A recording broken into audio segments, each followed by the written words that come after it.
All right. Hello and welcome to some more talk about Concise Theology, going through the book by J.I. Packer. And so as we are unpackering this book today, we have yet another guest aboard. Denalid, welcome in, my friend. How are you doing? Doing well. Thank you very much for having me. Yeah. Always a pleasure. Always a pleasure.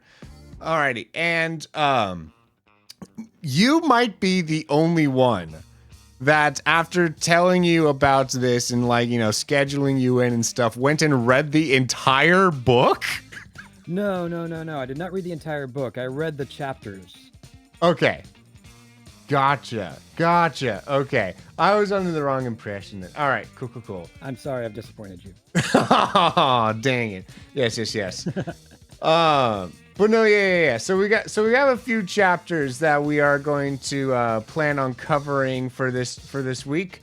And but he did buy the book. Yes, that's true as well. And yes, welcome in those watching here live on Twitch. I see Architect in here, Denalid's wife, chatting up, as well as Fitz Midwest, Dom, and many others. So much appreciated. And everyone else. Yeah, woohoo! And yes, those watching this on YouTube later. That's why I'm going to be like, who are these other people that he's talking to besides Denalid? It's the people that are here live on our twitch.tv/FedorableWill, where we film these every Wednesday. Yeah. Well, you should be watching anyways if you're not already. Indeed. And those here on Twitch, I'm going to ask all of y'all, have y'all subscribed to the YouTube channel? I guess that also applies to those watching this on YouTube later, because we are trying to get the subscription count up on there, especially on the main YouTube channel. These get posted to the VODs channel, but though on the main channel is where we do tabletop RPG content. But yes. So, yes, Dom in the chat saying you should come over to twitch.tv/FedorableWill. Is defo, is that a British slang? That's one I've not heard. Dom's always teaching me some new English words. No, that was new when I was a teen. Really? Yeah, I heard that one before. Oh. It just come back around. Huh, neat. Yeah. That, or maybe Britain's behind the times then. That's also very possible. Sorry, Britain. Alrighty. Well then, so this week we are talking about labor, work, and government, and I believe you had messaged me saying that you wanted to propose the first question to get us started off here, and without knowing what on earth it is, I'm going to let you do so. Well, it's actually a really easy one. So I know you've read the Bible, at least a little bit of it, right? So what is the first thing in the entire Bible that God does? Ooh. Is it hover over the waters, essentially? Close, but there's actually something before that. Ooh. I don't want to cheat and look. No. Are we saying in the beginning God created the heavens and the earth? Is that the first line? Spot on. Okay. So the very first thing in the Bible is God working. Because he's creating everything right there. Well, not everything in that one sentence, of course, but yeah, the very first thing in the Bible is God is creating the heavens and the earth. So I took some notes on this as well, just doing a little bit of pre-study. Genesis 1:1, God is working, and then he creates Adam and Eve, and he puts Adam in the garden, says to work it. That's in Genesis 2. Then throughout the Bible, work is actually explicit, where the enjoyment of what you're doing is implied. So it's literally everywhere. And if you compare like man to the animals, God commands everybody be fruitful and multiply, but it's man that's given the command to work. right? Mm-hmm. And then you got the 10 Commandments, 6 days to labor, 1 day to rest. That's the Sabbath, right? If you look in other places in the Old Testament, you see work is expected. At one point, David is he's doing something and somebody offers to give him something for free. And he says, well, no, I'm not going to give an offering that cost me nothing. Sorry, give him something for a sacrifice. And then move over to the New Testament. You've got the parables. So you've got the sower, the 2 sons who are supposed to work in the field, the prodigal son, who his brother has, he says at the end, hey, I've been working for you this whole time. And of course, the talents, which is a reference to working and managing your time, etc. And then even further, you have Paul, who talks about the fact that he is working to support his own ministry, even though he said he has the right to demand that people support him. So like the whole Bible, working is just kind of expected. And I don't think we talk about that enough. No, you're right. Yeah. So there's been a lot of these where I reach out to various potential guest stars and like be like, hey, and here's some potential topics we could cover and stuff. Denalid is the only one that's like, well, he didn't say, hey, let me come on the show. He was like, hey, can we have you ever thought about discussing this topic? And I was like, sure, but you want to do it with me? And so that's how this started. And also I did really overthink that first question then. Yeah, I was really thinking that, man, that's a gimme. What's he doing here? I thought you were going to make a joke out of it. Because I was thinking about, because how he goes about the creation of the heavens and the earth is where I was trying to figure out what did he do first. But anyways, but yes, but yes, no, you're right, because like in the perfect world, which you know how God created things in the Garden of Eden, and therefore how we can expect things to be, but on steroids in the new heavens and new earth, does involve labor. Now, there is a big distinction though between labor and toil, which we can, which we'll get into for sure.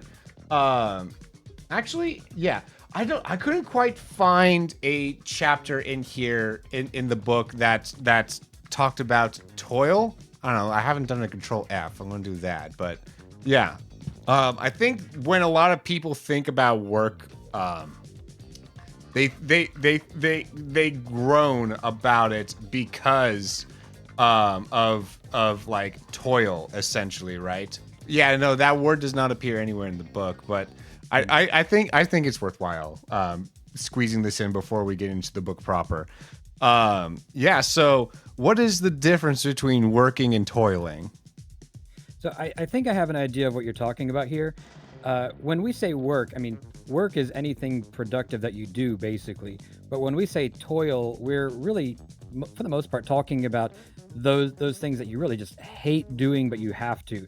Hard labor, or just work you really don't enjoy that you have to slog through, right? And that actually ties back to the Genesis thing as well, because in Genesis, there was originally no toil, and then of course we have the fall, and God says, all right, well, now you're going to have thorns and thistles to deal with. You're going to be sweating while you try to make food.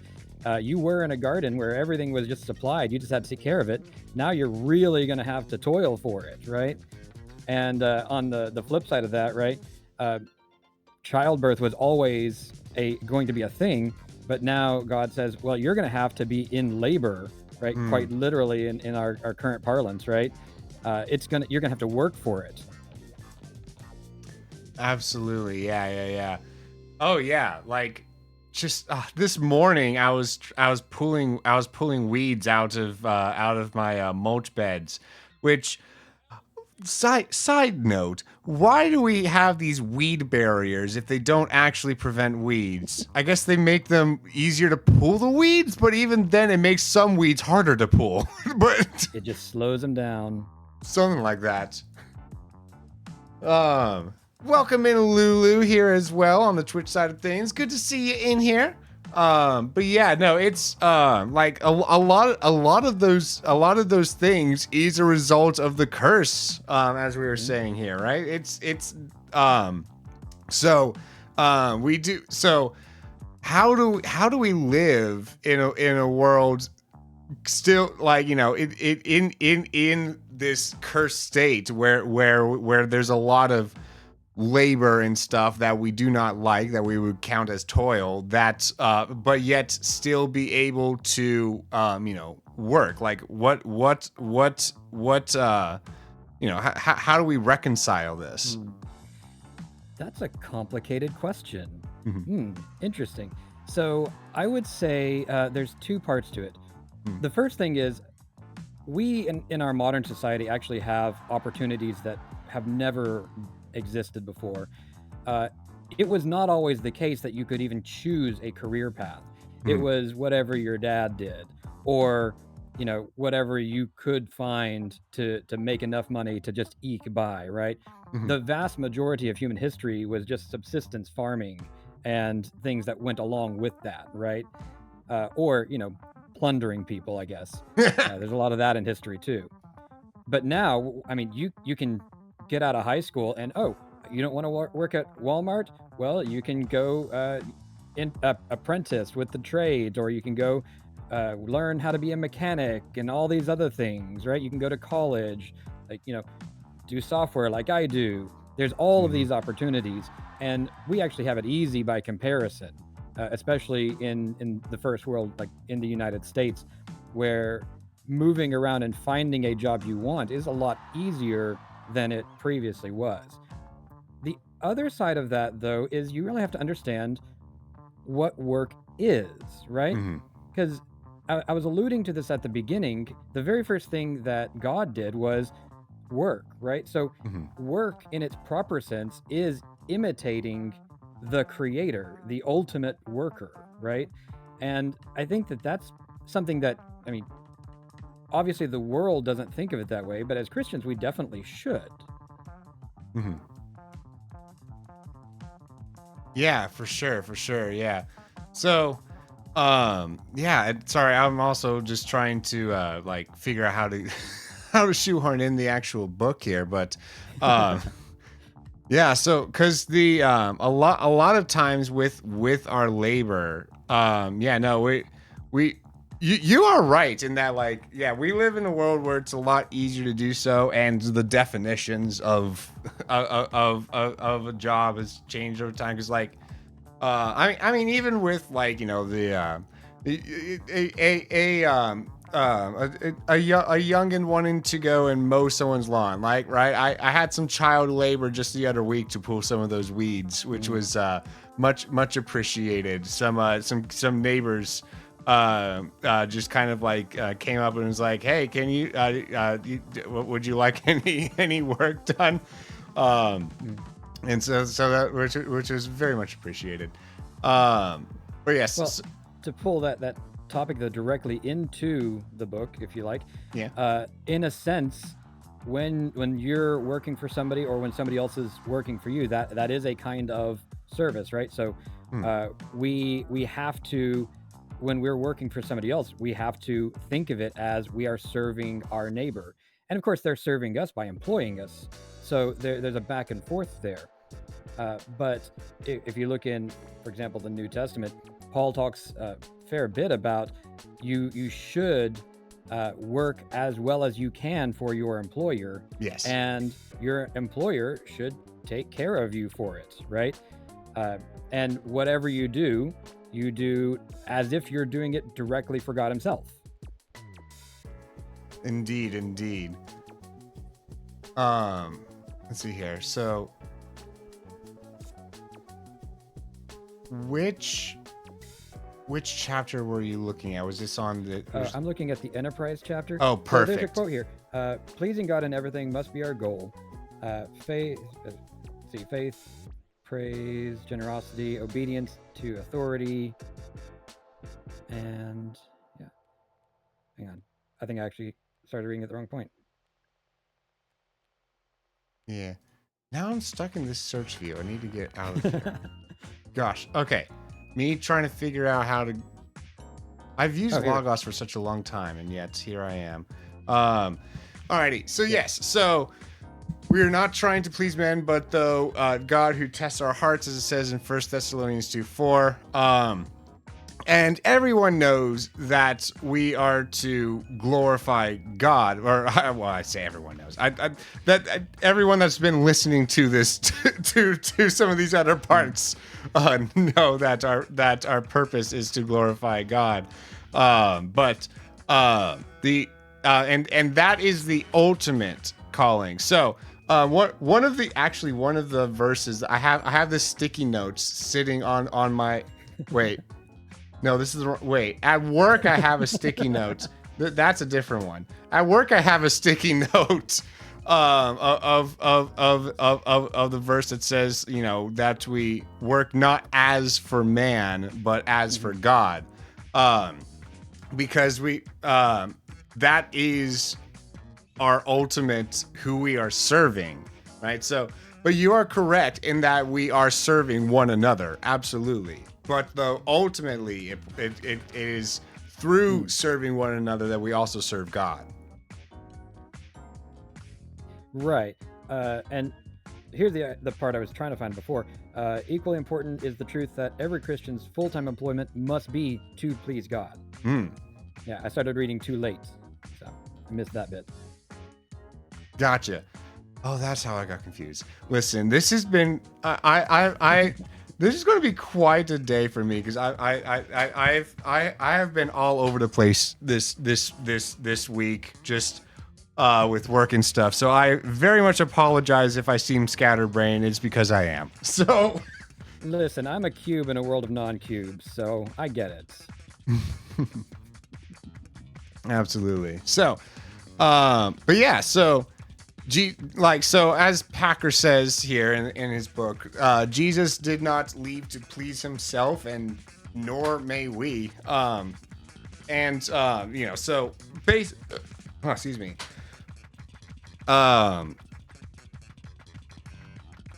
Obedience to divinely instituted authority is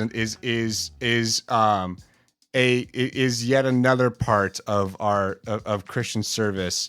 Part of the prescribed way in which we serve one another. So there's a couple things that he lists here as our service for one another. Obedience to divinely instituted authority being one of them, as well as faith, praise, generosity, and a single-mindedness as well. Which is very interesting. Because like if we think about like how we go about our labor, we don't often think about like how do we apply faith to it, how do we praise our God with it, and these kind of things. But yeah, no, it's everything done in faith is worshipful to God. Yeah, and I was listening to a couple of different people talk about Martin Luther's theology of work, because during the time that he was alive and in the Reformation, the church thought of menial labor and basically anything non-church as being mundane and less holy than working within the church. Ooh. And Luther said, no, if you're the milkmaid, then it's really God milking the cow, and you're just his instrument in doing so, so that you can serve other people through that, right? And he applied this to various, what we would call very ordinary and probably boring for us vocations. So, yeah, definitely when I think you and I probably have an easier time of this, right? Because we can say, oh yes, we're imitating the Creator. And not everybody is doing something that's that directly creative, but everybody who's a Christian at least ought to be doing it, thinking of it at least partially in terms of how you're serving your neighbor, even if that's just I'm making money so that I can feed my family. But also we should be thinking of it in the sense of how am I glorifying God in my work? Yeah, which could actually be the same answer. I am providing for my family, right? Or it, absolutely. it could be, I'm doing something that maybe it's not making as much money, but it's giving me the opportunity to serve more people in various ways. Absolutely. Yeah, yeah, yeah. And even kind of like skipping down to the last paragraph of this chapter, yeah, so creativity as well. So it's not just like the labor, because so a lot of the examples we were giving were of like milking cows and even our software development. But though Hmm. creativity, which is also we are made in God's image, and God, who is the ultimate creator, even though we can never be as creative as God, because God made something out of nothing, and we can only make things out of what God has Hmm. done. Like, it is still us working as God's image whenever we exert dominion over creation, and like order things, as well as put creativity into various things such as the arts. Hmm. Right, and I forget exactly where it is, but there's a passage that is talking about. I don't remember if it was Adam or Noah or somebody else, but they were talking about different uh, vocations of the children of this person, and one of them was like working the ground, and the other one was the father of all the musicians. So Mm. it puts it kind of on equal footing, even though we don't think of it in those terms. Like one of them clearly is producing in a way that the other is not, but on the other hand, the other one is creative in the way that the first is not. Man, that's an interesting point. Yeah, yeah, yeah, no, it's again, like it all goes to show that, like, because a lot of people will put down the arts and be like, oh, you Mm, can't make a living off of that, which to various degrees is true. it's true. um Yeah. Depends on what you're trying to do with it, but um no, it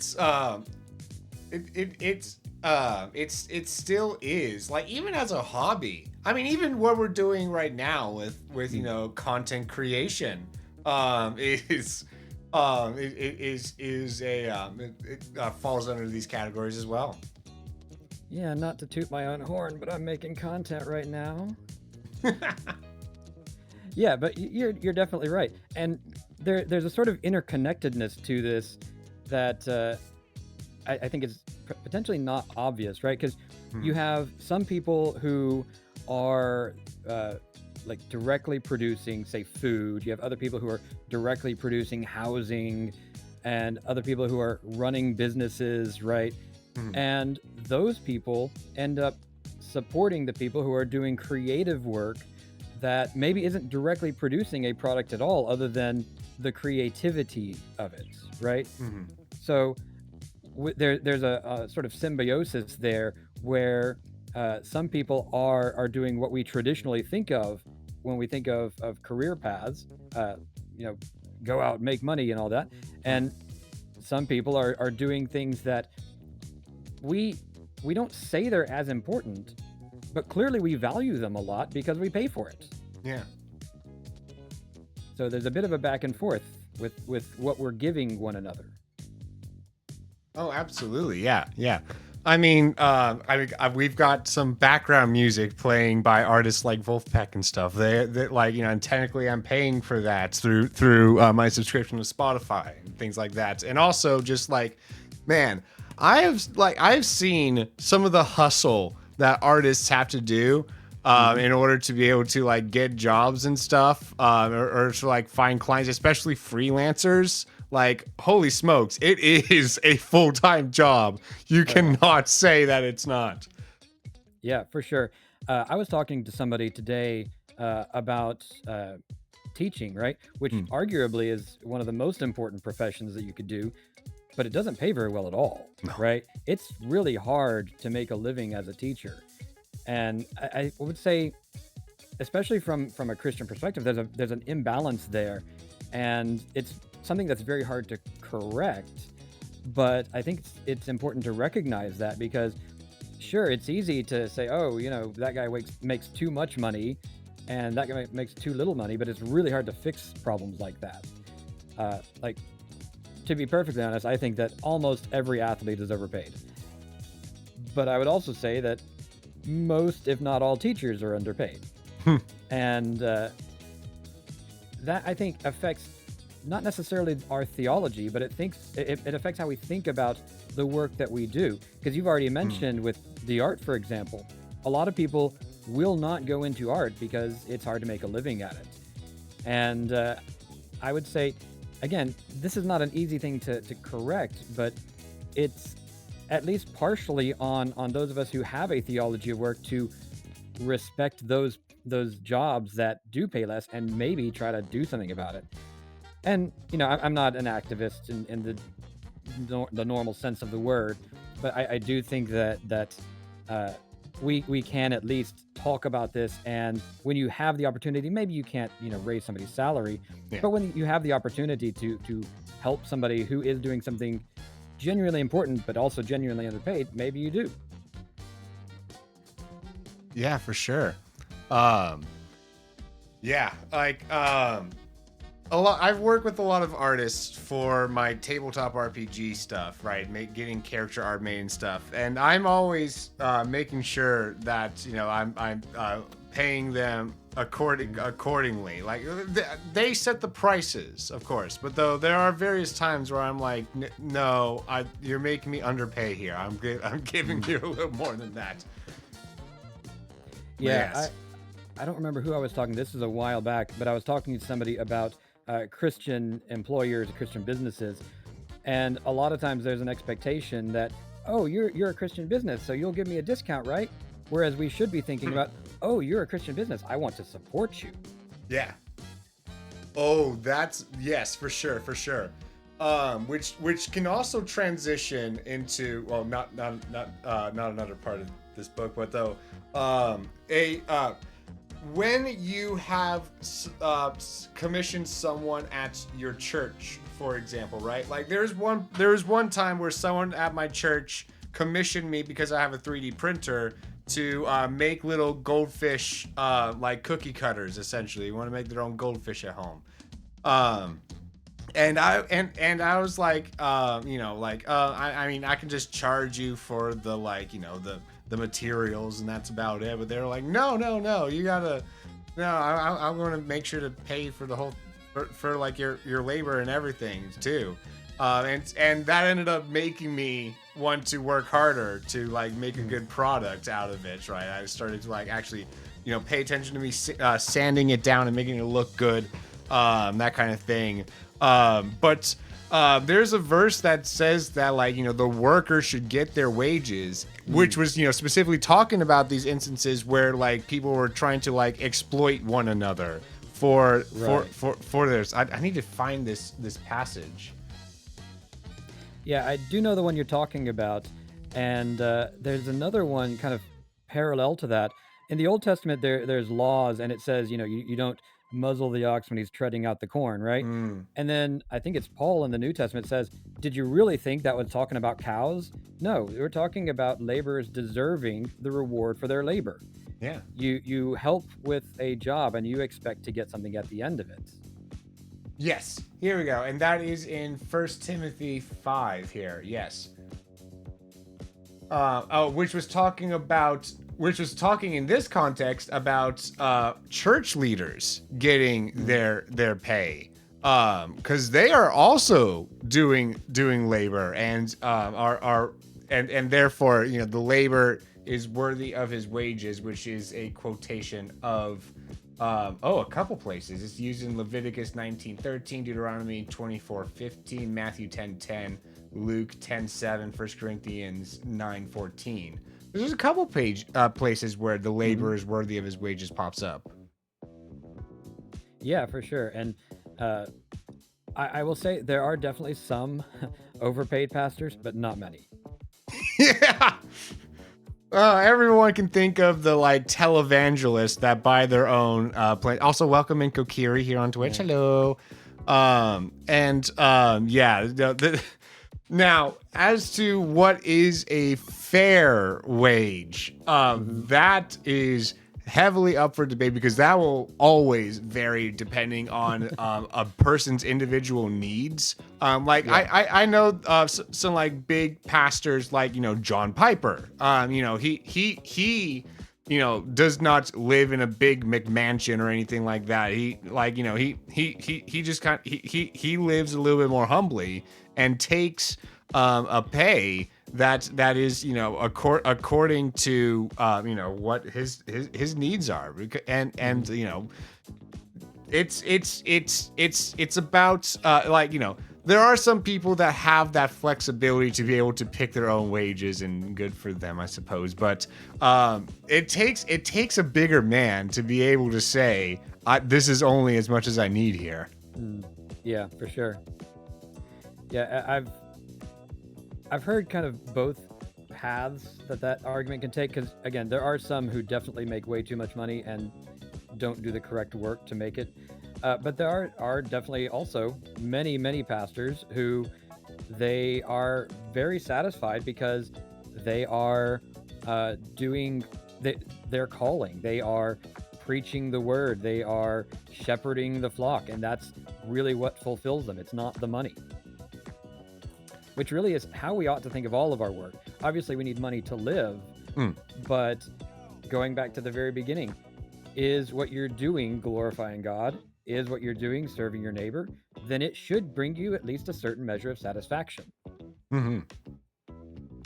Another thing while we're talking about wages is I feel like our culture has gotten like very obsessed with wages as well. There's a lot of people that will like leave their jobs, not because their job was like, something that they didn't like or whatever, but because like there's better pay somewhere else, which sometimes is a great decision because maybe you're wanting to have more kids. There's demands in your life or something like that where you want the bigger wages. Cool. But there's some people that are just like, I feel like I should be making more. I don't have any other needs, but I feel like I should be making more.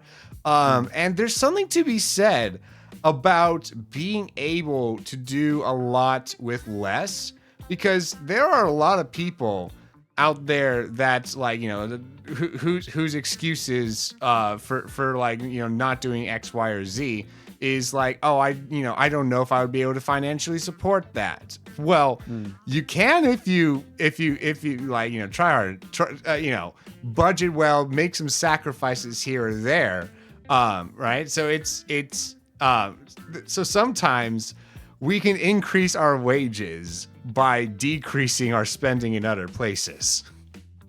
Right, stewardship of our money, right?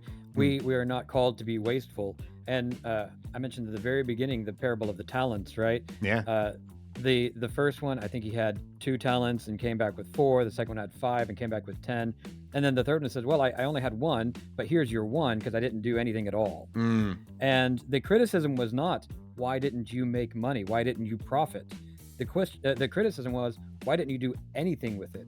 And obviously there's other potentially better paralleled things for the stewardship of it. But the point of the story being, you are given things, you're supposed to do things with them that are beneficial.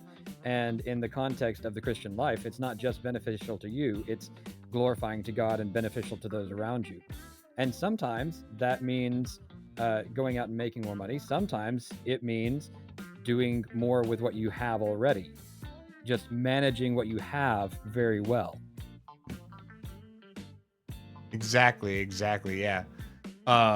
Man, because everything that God gives us, right, we want to be able to turn back to Him, for sure. Another thing that I wanted to mention as well, there's a separate book that I might recommend to y'all here called "What's Best Next: How the Gospel Informs Our Productivity." It is a amazing book that really helped me back when I got kicked out of college because of my lack of productivity and stuff, to be able to like really get a good theology around productivity. And in that book, what's best next book? Matt Perman was the author. In that book, he lays out various levels of motivation, which includes like, okay, so you might be goal oriented, right? You start with like the smaller things, and then you like work your way up to being like mission oriented, an overarching set of goals, and like principle oriented, where like these are the reasons that I do what I do, these principles and stuff. But then over top of that is God oriented, right? Because at the end of the day, like we were saying here earlier, every Christian's life purpose, which is what I'm quoting out from Packer's book here, every Christian's life purpose must be to glorify God. And so, what is our motivation to be able to do work effectively? What is our motivation to steward what God has given us well? It is to please and glorify God in everything that we do. Yeah, and of course, I've had various motivations over the years. I really like to learn about this, or I just enjoy doing this, or I need to make sure I can feed my wife, right? But if you can get to that point where your first motivation is, I want to please God, then first of all, you've probably gotten farther than I have. But also, that is like the ultimate motivator, because you have a target of perfection, and even though we don't reach it, we can always strive for it. Mm-hmm. Yes. I pulled up my What's Best Next book here on my Logos Bible software, and just the chapter that I had open, it reads in here: a Christian perspective on prayer makes sense, but what about the Christian perspective on getting things done? How can that be? The brief answer is that it doesn't. It changes our motives and foundations, but not necessarily the methods. For example, a Christian doctor and a non-Christian doctor will go about heart surgery in about the same way, using the best practices, etc. But both will seek the good of the patient rather than their own ends. But the Christian has an additional motive: loving God and seeking to serve Him. This is a difference that is fundamental, but can't necessarily be seen. Mm-hmm. Yeah. Right. The first commandment: love the Lord your God with all your heart, mind, soul, strength. And the second: love your neighbor as yourself. Right. Mm-hmm. So you're right. It's completely invisible most of the time. I mean, unless you're actually a preacher, that's a visible way of serving God. But in your daily work, you might do the exact same thing. Maybe you do it a little bit quicker. Maybe you do it a little bit more carefully. Maybe you do more of it, but it's mostly internal and invisible. And God knows the heart, and I guess that's a good thing, because I can't know. Are you streaming for God's glory? Is that their first motivation? I have no idea. The secret is I'm streaming for my cat's glory. They get all the time. No. No, this would be a very different channel if that were the case. It would. Yes. But yes,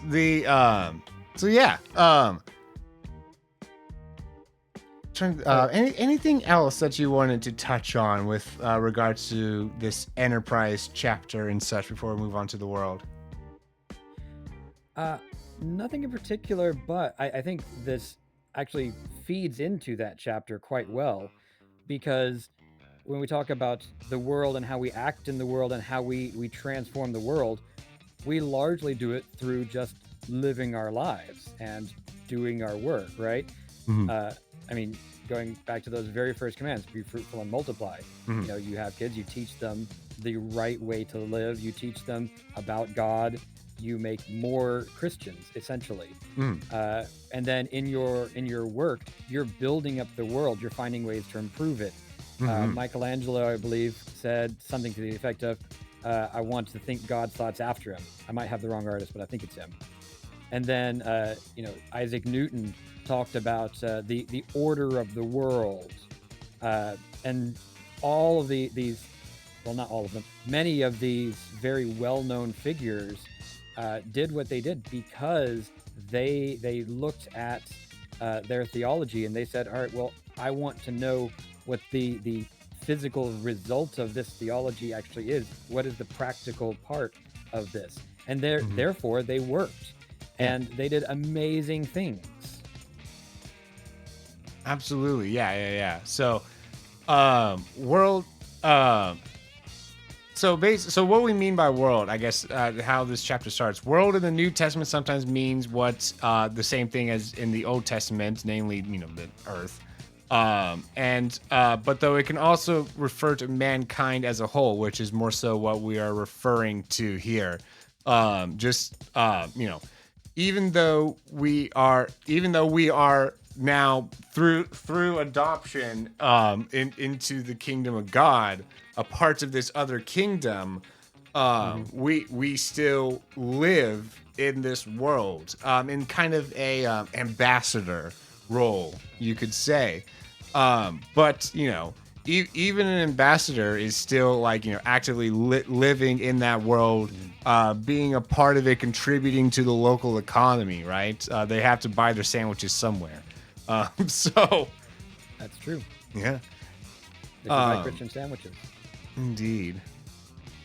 But yes, and we are sent into the world, John 17:18 says that as Jesus saying, as you sent me into the world, I also send them into the world, right? So, and one of our primary purposes in doing so is to witness about the kingdom of God and about Christ's work to bring us out of eternal death and into eternal life.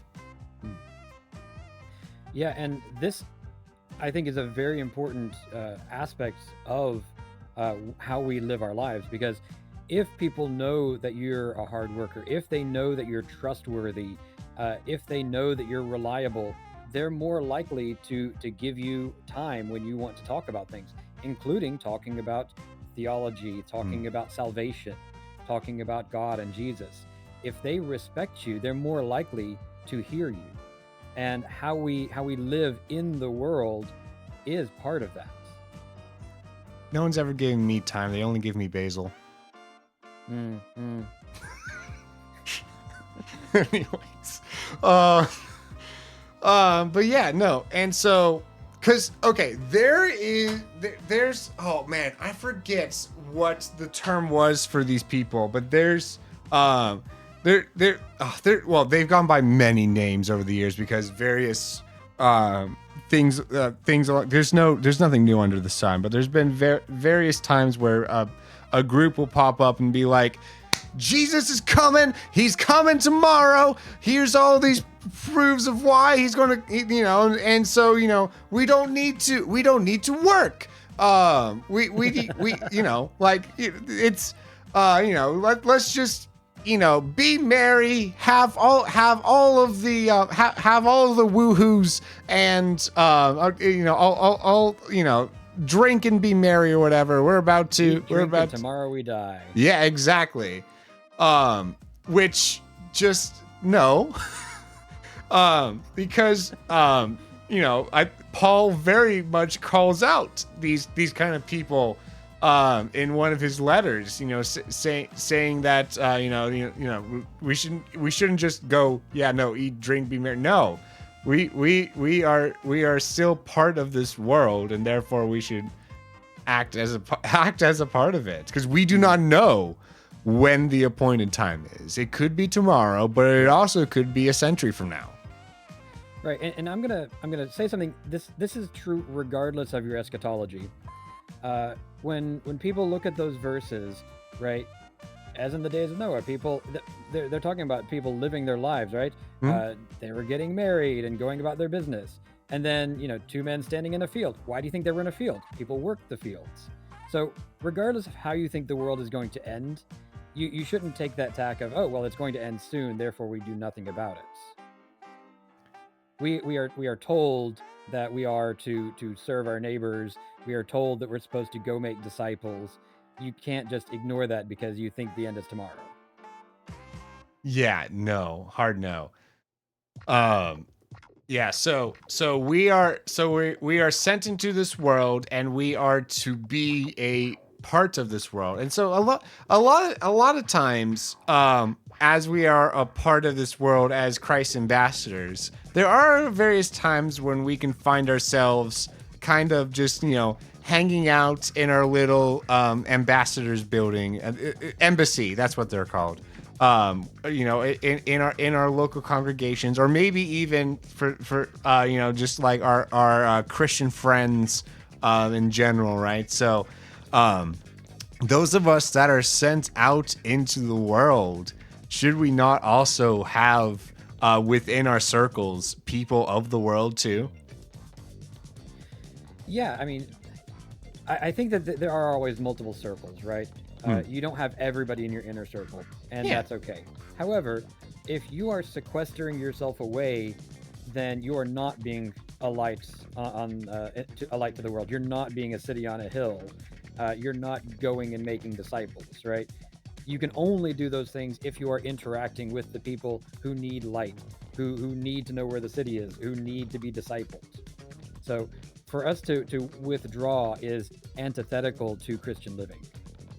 Exactly. Yeah, absolutely.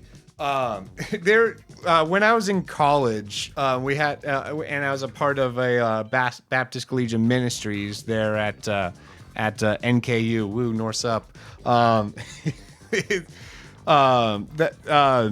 We made it a point to be like, okay, we're going to cancel this event and this event. Y'all go find some events from other clubs and stuff, and do things that are with non-Christian clubs on some nights of the week, which was a very good push that a lot of us needed, because boy howdy did we, because we had our own building and we were one of the few religious clubs that had our own building on the campus. It ended up being that like we would just hang out in there all day.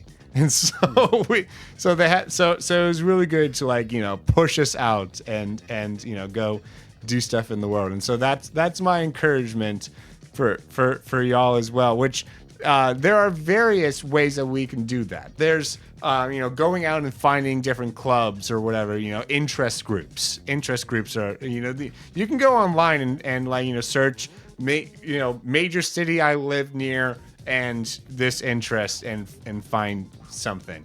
And also there's just the internet, I suppose. Though Right. I will say, Don't argue on the internet. yeah, no, there's just as a slight note, God made us bodily and therefore have made us for bodily relations. So I know I'm saying this on the internet of all places. How dare I? But Yeah, saying it while talking to a guy that doesn't have his face showing. yeah.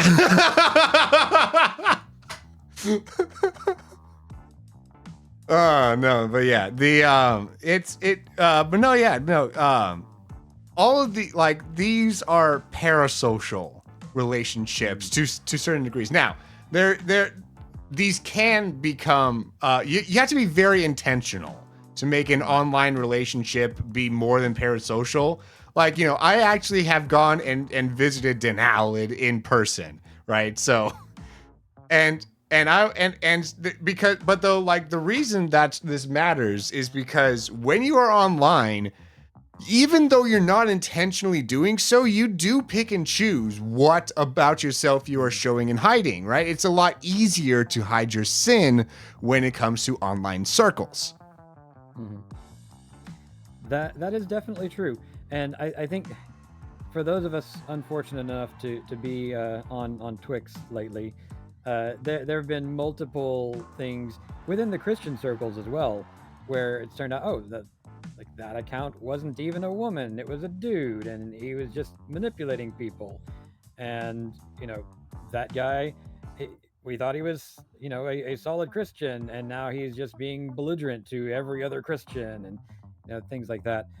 Uh, I, I I think I agree with your underlying point that being in person is the primary way that we should interact. Now, I will say, as you've alluded to also, there are some benefits to being online that we do, I guess, we experience, right? Yeah. I've been in channels where somebody has been going in and out for a while, and then because it's a Christian streamer, they start asking questions about Christianity, Oh yeah.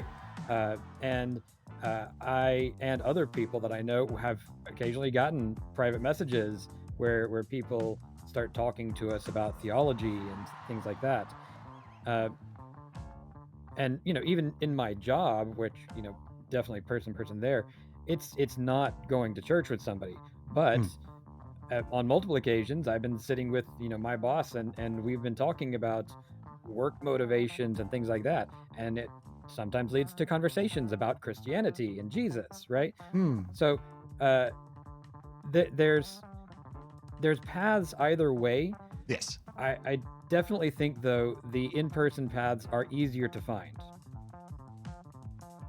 Absolutely agreed. Yeah. Because, well, again, like you can show and hide very easily online, but you can also open and close yourself very easily online as well. So, and you establish deeper connections in person. So again, like I'm doing all of this online, and I have made so many friendships online. I am not saying that online connections are not real.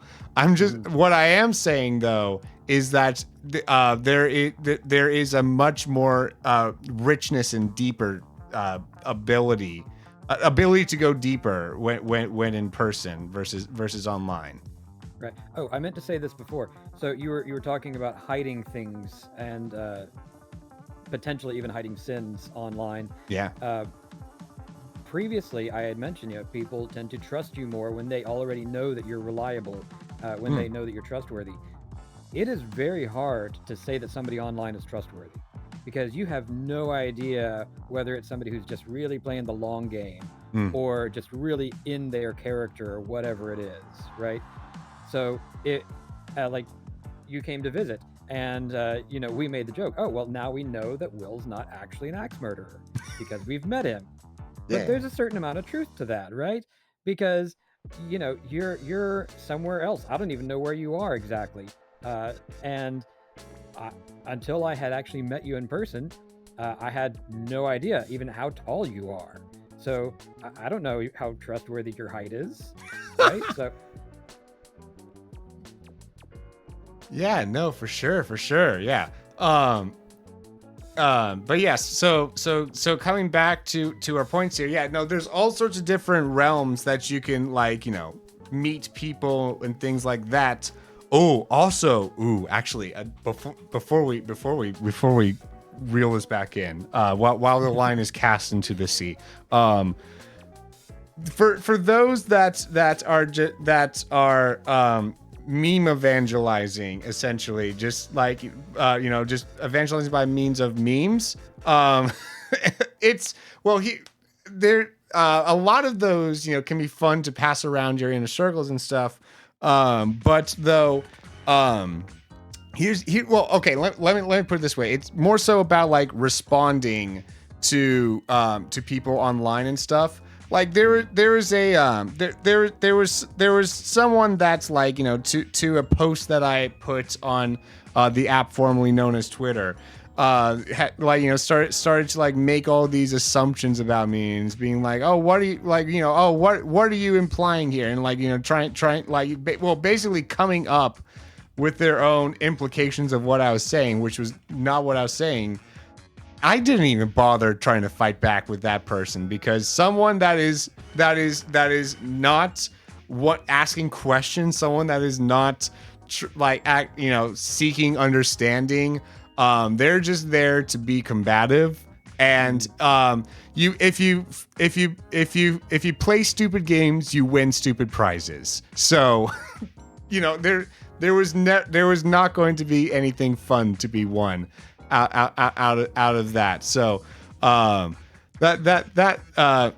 when it comes to our evangelism online, it is always best to do that with connections, right? So we start meeting people through means like Twitch, things like that. And so the ones where like, someone starts DMing you about theology questions, those are the kind of things that we want, right?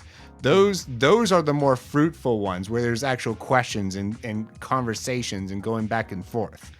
That's our goal here. Yeah, for sure. So somebody had asked a question on a tweet, and I answered the question, and we were going back and forth, and I was trying to correct a poor interpretation of something. And at one point, I ended my message with LOL, and they're like, "Oh, well, you're just being sarcastic." No, I was actually laughing, and they literally said, "No, LOL always means sarcasm."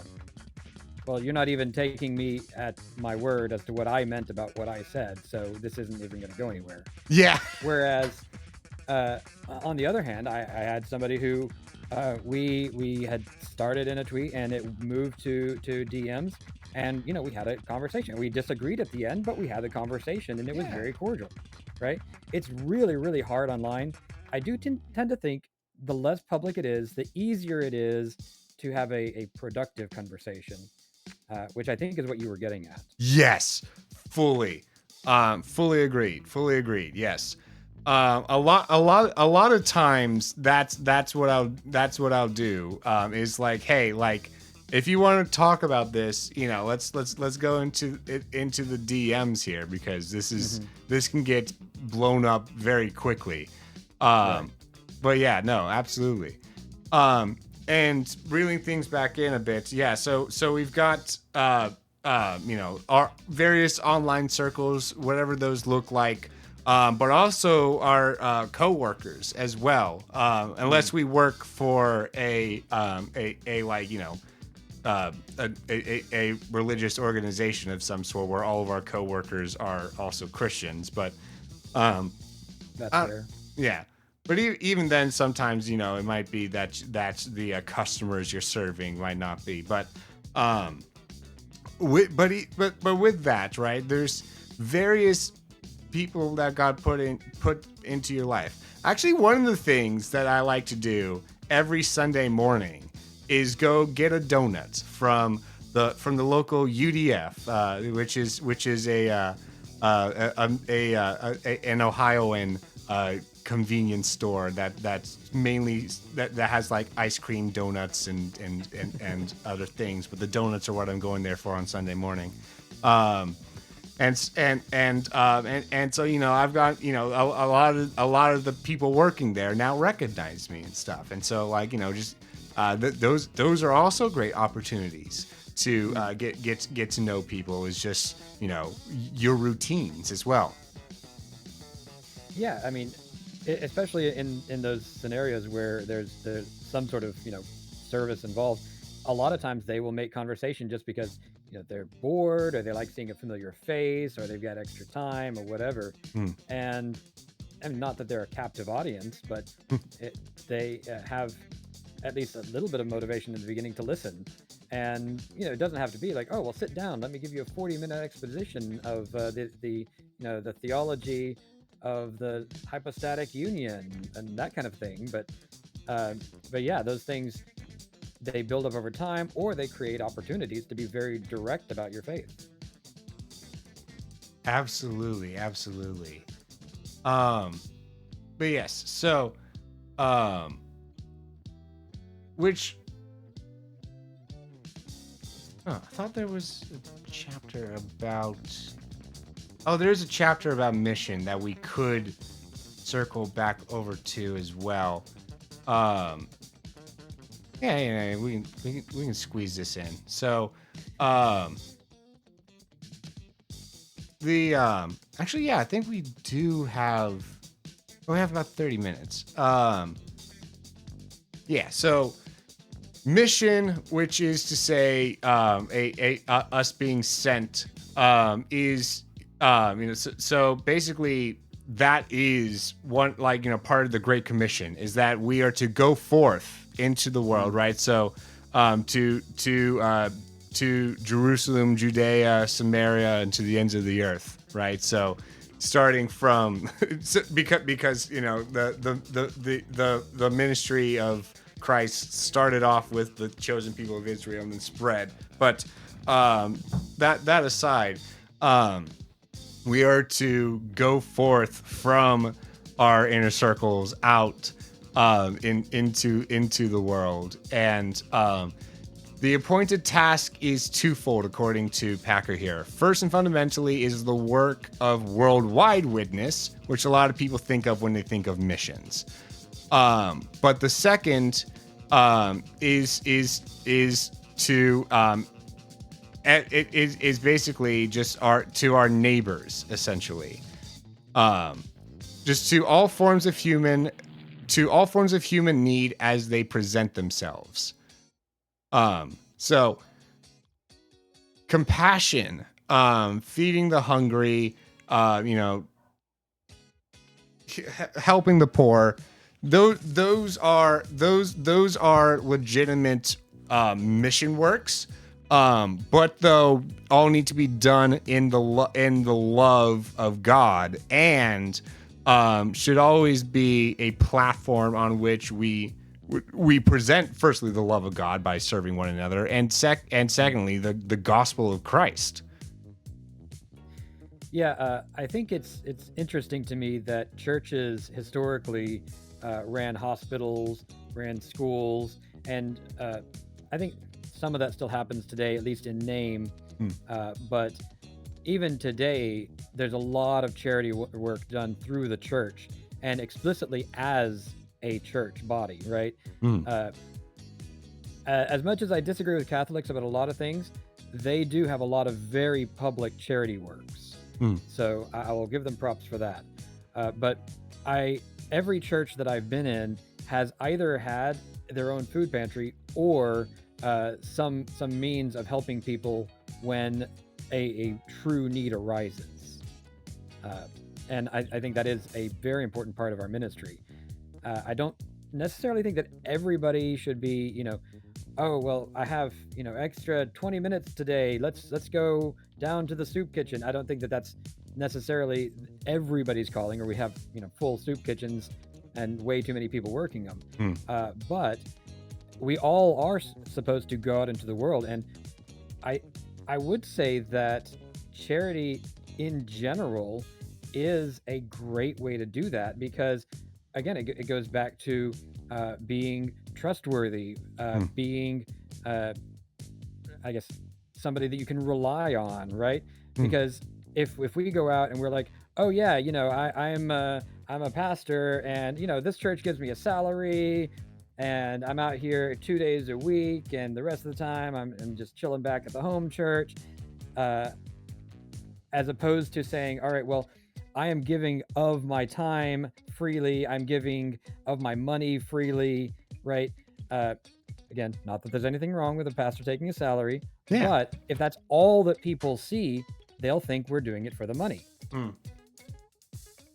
Absolutely, yeah. And it's always amazing to, like, when you see like at one point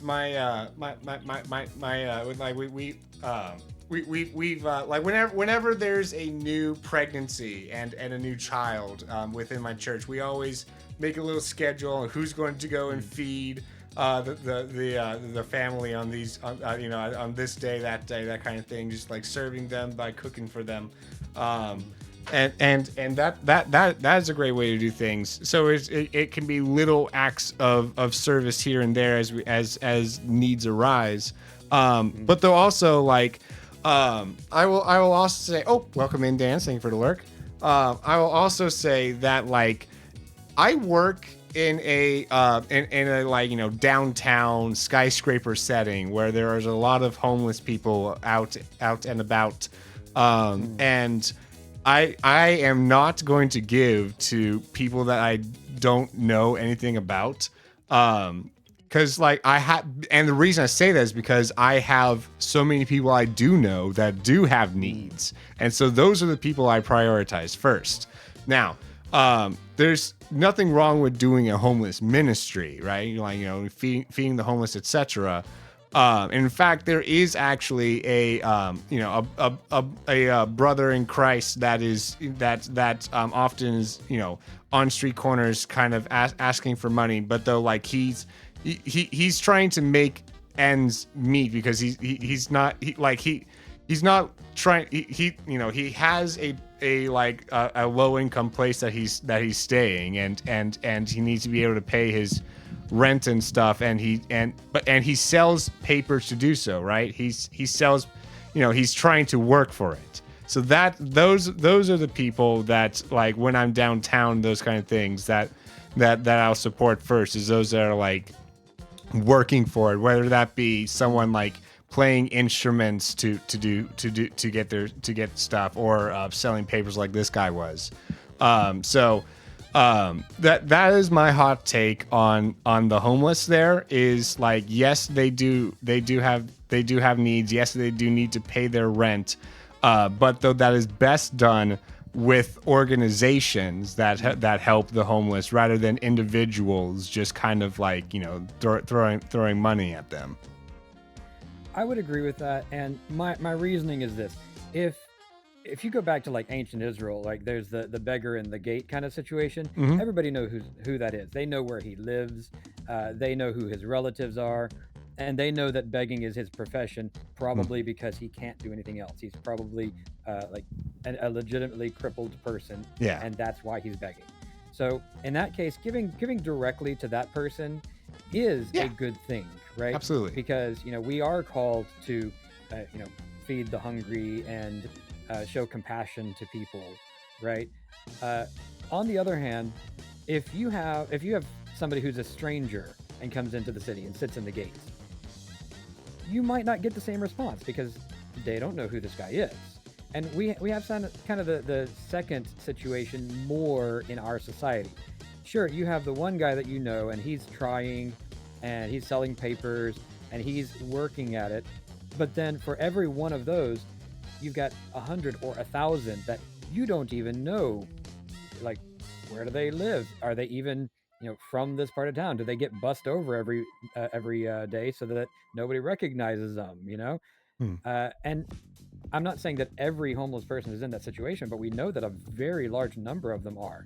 Yeah. Statistically, I mean, there's so many ways that you can get free lodging, so many ways that you can get free food. And we know that there are a large number of people who refuse those things, either like because, they would rather not take drug tests, for example, or something to that effect, or because they just don't want it. Yeah. And because you have those situations where you're not really sure what that money's doing, you don't want to accidentally feed somebody's bad habits. And this is back to the stewardship of our money. We do want to be charitable. We do not want to just throw money into the wind. Yes, I would agree to that. Although, like, if there is a situation where, like, I think that this person like won't do anything bad with my money, it should not be on our conscience once we give it for them, for what they misuse it for. So that's out of our purview, and therefore is not to be weighed on us. But that is a legitimate reason to prioritize those that are less likely to misuse your money. I would agree to that. So, and you have to make a judgment there. Yes, absolutely. Now, when it comes to a lot of people like to use this verse where the apostles, seeing someone beg is say, money we have not, but what we do have we offer, and they heal the dude, right? So And a lot of people say like, oh yeah, oh you're doing bad on your times. Let me just pray for you here, and that is all they offer them. No, because when they say money we have not, they meant that literally.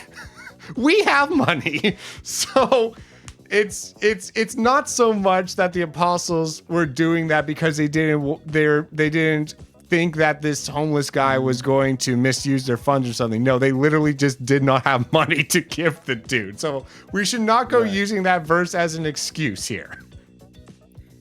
Yeah, and side note, if I had the gift from God to just pray and somebody was healed, my job would then become go to every hospital in the country and then the world. I'm just saying. But that aside, I forget where the verse is, but there's something that says something to the effect of, what's the good of saying be warm and go on your way? No, you got to help them, give them a coat or something, right? What's the good of saying be full if you don't give them any food, right? And I think that there is a almost a paradox in what we're saying here, because we said, oh, well, it's better not to give directly in many cases, but at the same time, it's good to help people in those situations, right? And again, that's the judgment call. And I would say that in most situations, my judgment is going to be, it's better to go through an organization that specializes in doing that well. Yes. They'll get more money, more out of the money anyways. But yeah, we can't just ignore and say, oh yes, I'll pray for you, good luck, right? Yeah. So we can always help the poor by giving to organizations that help the poor, because those are going to be the better, a better effort, a more effective effort with your money, you could say. And again, if that doesn't mean that we, because there's also people that I know that will like buy a bunch of like grocery store gift cards, and give those out to people as well. Which, that's. And their reasoning for that is like, oh, they can't misuse this. Well, fun fact: grocery stores also sell tobacco. But anyways, so there's not really a way around this. Well, you can give Chick-fil-A gift cards, I suppose, but but anyways, the nonetheless, whatever your means of is, like, there we are like, there should be some level of compassion that and so this is a missional effort that people think of now. Another mission, coming back to the missions here, and going to I went to these conferences when I was in college called CrossCon, where that and it was a missions-based one, and they always during those conferences talked about the senders and the goers. Also, welcome in, Albel. Good to see you in here, friend. The goers and the senders, right? So there are a lot of people that my church has some missionaries that have been sent out from my church, and so we support those missionaries by sending them funds, and also while they're here, pouring into them spiritually as well. So it's so there, when it comes to world missions, right? We just talked a bit about local missions, but in terms of world missions, we can contribute to that by either being a goer or a sender. I think everyone in the church has a role with world missions. Yeah, and in a sense, that's a very accessible thing, because we talk about love your neighbor. Your nearest neighbors are your family, right? It's very easy to serve your family, and you kind of go outward from there. You have your family, you have your church, your community, etc. And then at the sort of far edge of that are the people nowhere near you, right? But in today's age, with all the technology we have, it's super easy to just go online and say, hey, where's a place that I can donate money for missionaries? You could probably find one very easily for any place on earth. But I know that there are definitely online organizations that go to many, many countries. Oh yeah, for sure. Yeah.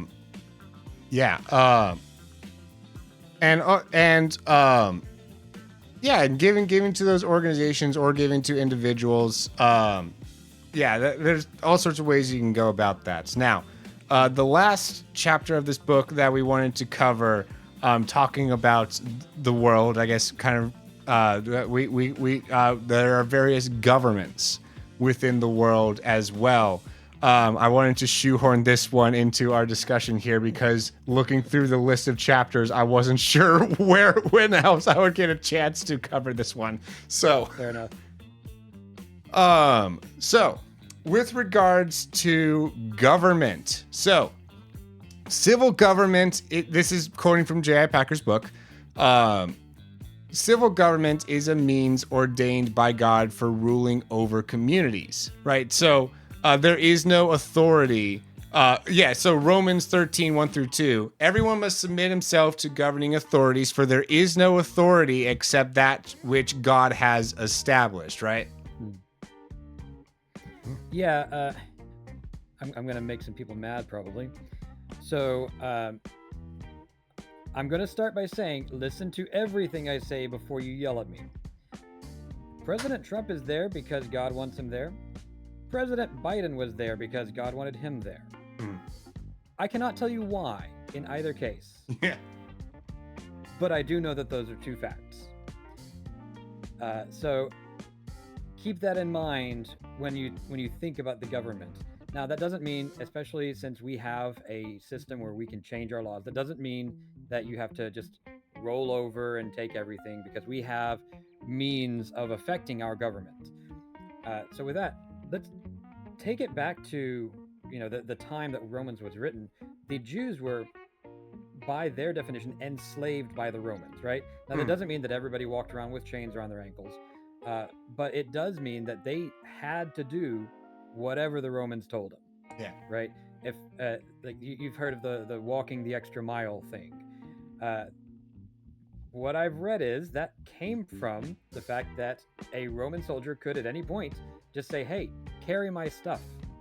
And you'd have to go a mile with him, and then you could go back to what you were doing. Right? So I guess the loving your neighbor part of this is you just go an extra mile with him. Right? But it was a brutal government. If you know what happened to Jerusalem at the end of after the New Testament was fully written, then it was leveled, and a lot of people died some very miserable deaths at the hands of the Romans, right? Yeah. And that's the government that Paul is saying that was given authority by God, right? So this is a kind of a hard thing, but it's nowhere near as hard as it was for them. So I think we should take it all the more seriously because of that. And the fact that we have a government that we can affect is a just unthinkable thing at the time that Paul was writing. Absolutely, yeah. No, my church makes it a point whenever there's an election season that we have that, because we are living, in a government, there are certain civil expectations as well, which includes voting. Which is especially important for us Christians, because yes, we do get to influence, since we live in a democratic republic.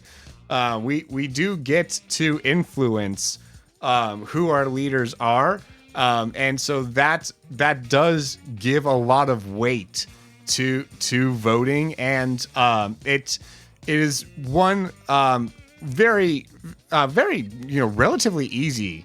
Well, I say that, but it does take a little bit of research before you just go and slap some checks on people.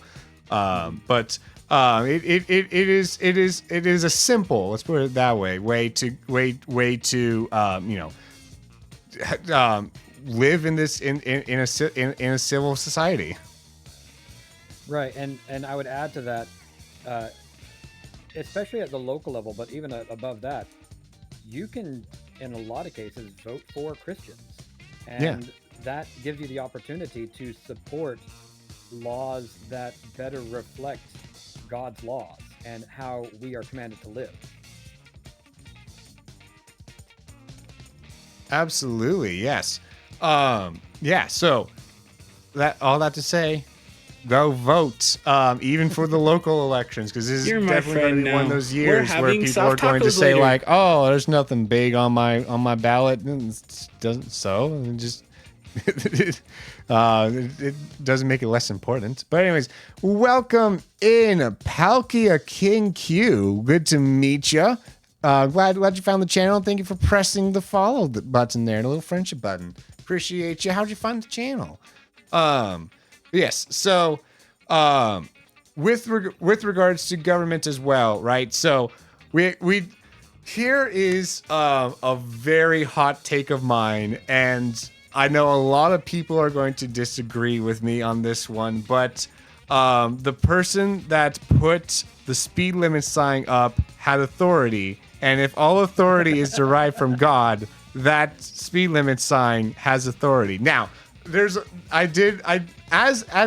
was thinking through this myself, there is a highway here in the area that I live where it's 55 miles per hour and people on average go 70. So, if I were to go 55 down that one, it would be a danger to myself and others. So, in that case, there's also a thing where, like, okay, the cops enforce five, will enforce 5 over because there's that their tools might that's the leeway because their tools might be inaccurate, that kind of thing. So I end up I'll go 5 over for those kind of areas myself, right? So what I'm saying is there are various ways that you can work out your respective authorities. In my case, it was going 5 over in some areas and on the limit in others. But though respect should still be there nonetheless. Yeah, I'll have an even hotter take. I personally don't subscribe to the 5-mile-an-hour thing. So here's my reasoning. Yeah, they only enforce it 5 miles over, but that's partially because instrumentation isn't always that precise. Yeah. It's also partially because it's just not worth the amount of effort they put in. It doesn't actually change the law though. Now, I will say in the 70-mile-an-hour scenario you gave, I'm fairly certain that even in the law, the safety of the vehicle trumps the actual speed limit. And there are certain scenarios where I would be okay with speeding. Personally, I try to stay as close to the actual number as possible within reason as I'm navigating other cars. Absolutely, yes. But I'm not going to put your conscience to my thoughts. Of course. Yeah, like, yeah. Welcome in, Tom, as well. Good to see you in here. But yes, so now so there's that. Also, taxes. I feel like that's a very easy one. A lot of people, when we say like that is a like civil responsibility, is paying our taxes, I think most people would agree on that one. I think that most people will.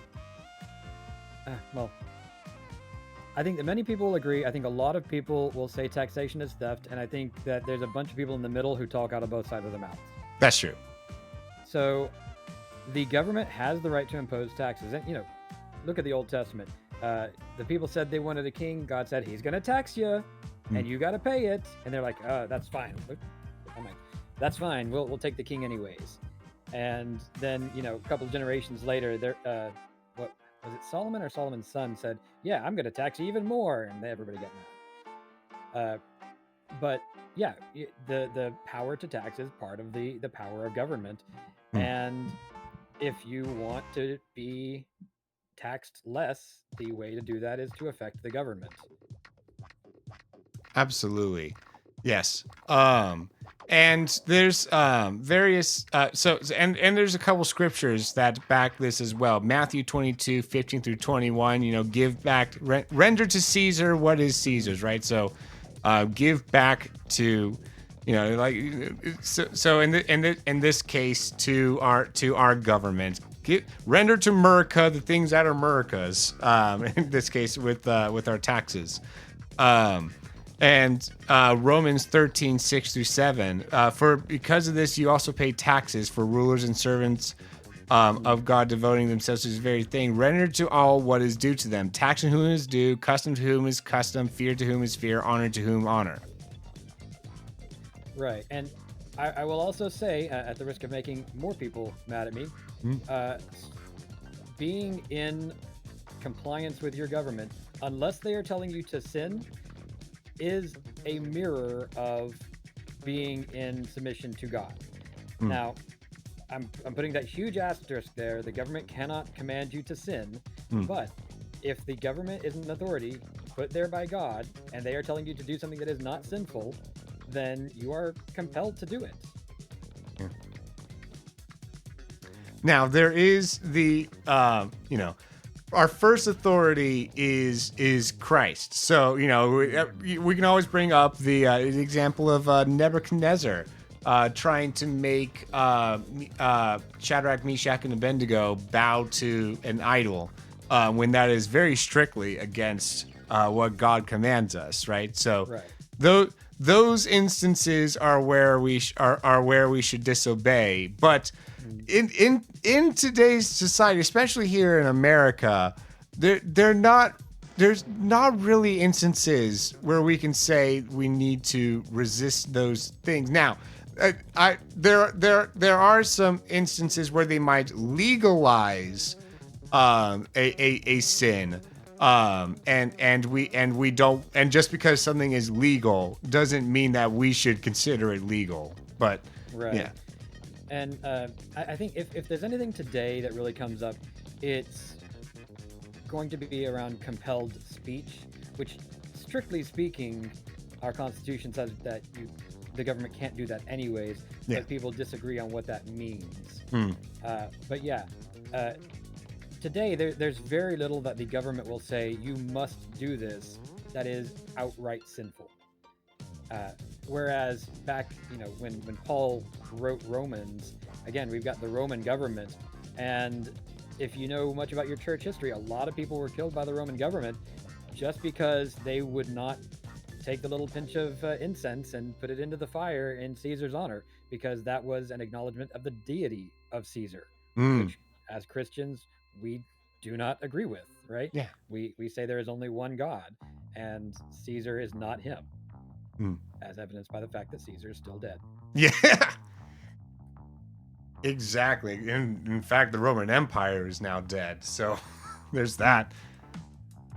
But though we are to urge governments to fulfill their proper role. Now, the number one way that we do this is to pray for them. So we are commanded in 1 Timothy 2:14, and I use that word commanded purposefully, that we pray for all of those that are in authority. So that should be a regular part of our prayer life, is praying for those in authority. What my church does actually is my church has this little prayer list where every day we have a different missionary we support to pray for, a different person or two or family in the congregation to pray for, and a different branch or unit of government, whether that be state or federal or local, that kind of thing, to pray for. And so those are the kind of things we strive to do, just like praying for all sorts of different government roles, even the random Parks and Rec government worker, the random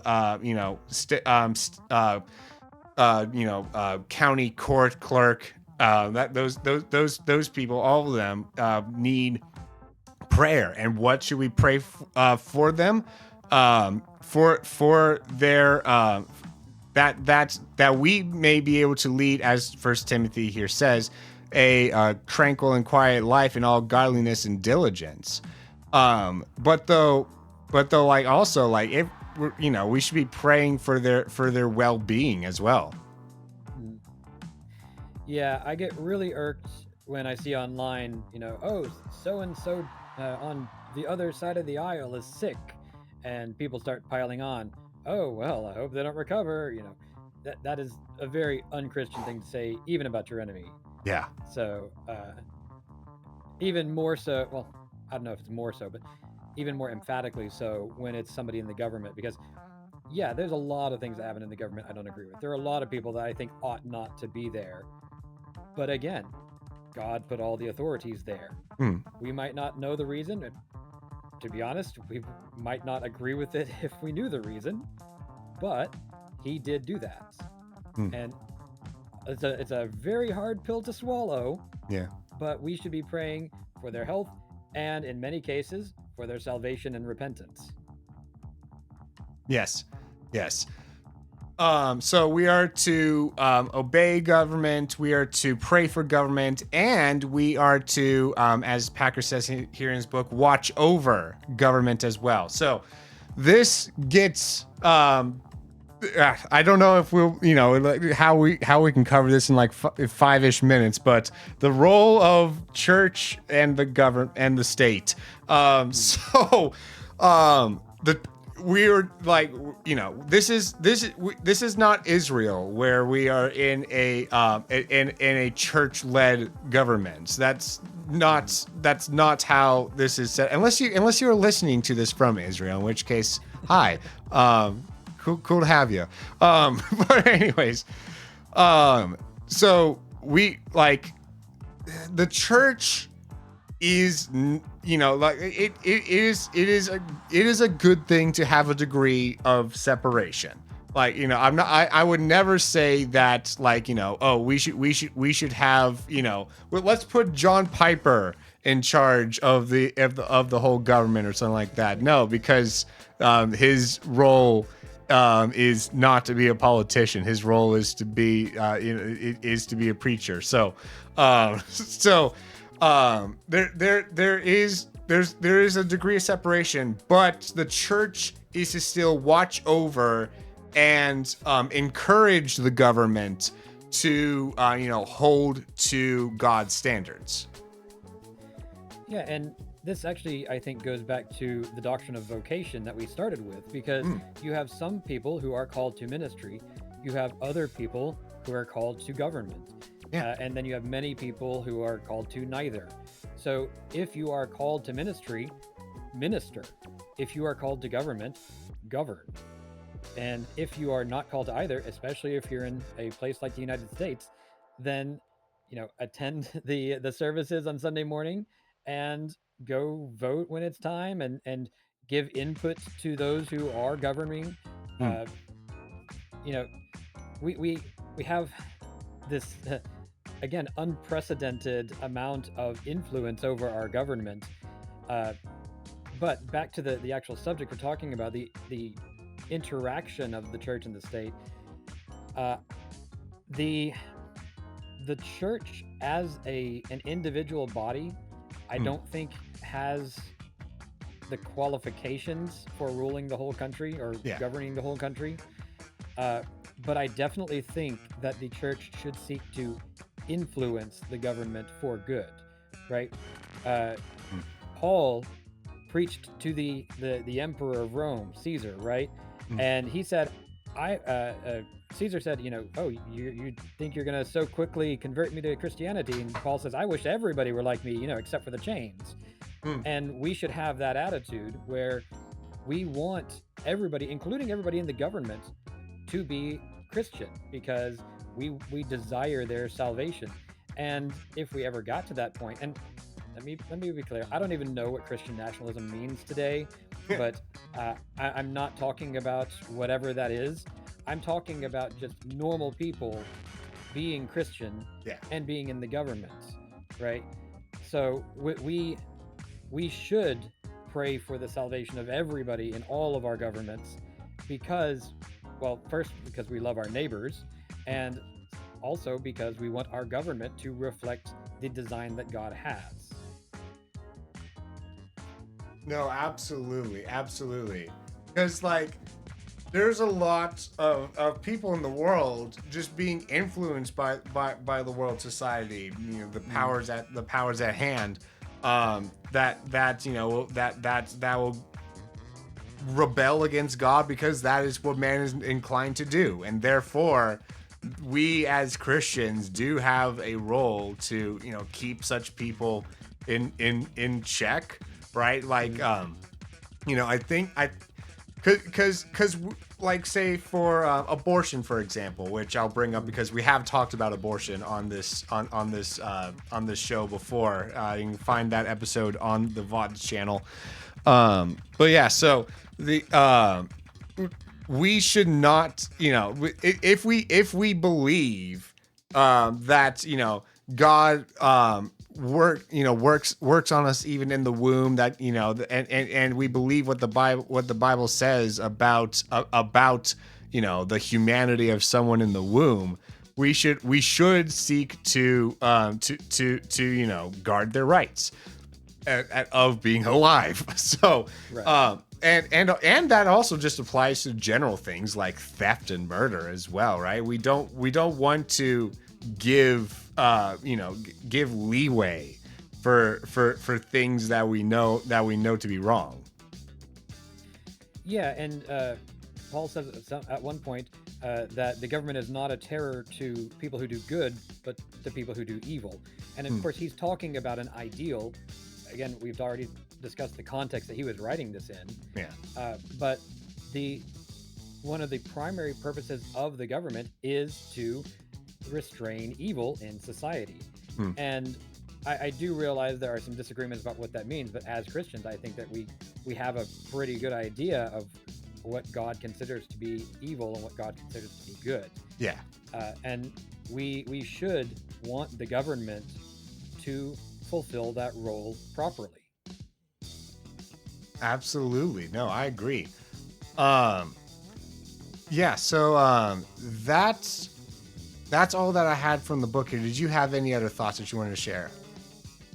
Oh, many, but I don't think we can fit them all in. Fair enough. Well, thank you so much for joining me here, Denalid. Thank you for having me. Yeah. Where can people find you and what do you do over there? Well, they can find me on Twitch and on YouTube. I'm doing just lives now, no videos at the moment. But I stream Tuesday, 7 p.m. Central Time, U.S. Central Time. And yeah, mostly playing Minecraft, but a few other things going on. Indeed. You can find him at Denalid TX on either of those platforms. Yes, please be sure to do so. He makes some quality content here, especially on his YouTube channel where he actually edits videos. Wow, and makes some amazing, entertaining content that he actually puts a lot of thought and effort into. So you should go check those out. Yeah, I need to find time to do more of those, but time is hard. Yes, of course.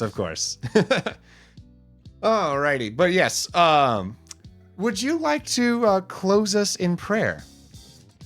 Sure, let's do that. Heavenly Father, we thank you for the opportunity to gather and to contemplate your word and what it means to us, how we can be practical about following it. We thank you for the opportunity to speak with one another as friends and to have this time of fellowship in the context of your word. And we thank you also for the governments that we have. We pray that you will bless them, that you will bring salvation to those who need it, that your governments will enforce your law as they are meant to do. And we pray that anybody who is listening will be blessed by hearing. And again, thank you for this opportunity. In Jesus' name we pray. Amen. Amen.